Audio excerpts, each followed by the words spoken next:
Hi Ate G, ito na po si baby. Oh, natutulog si baby. Napaka-good boy ni baby kasi hindi siya umalis. Ayan.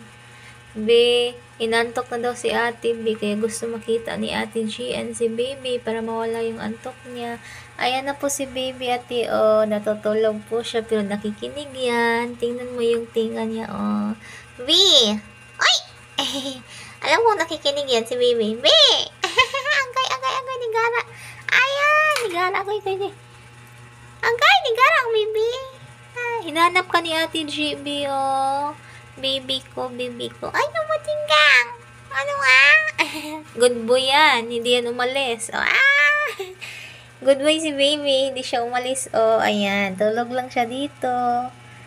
At hindi siya umiihi. Hindi din siya na tumae. Ayan, good boy siya.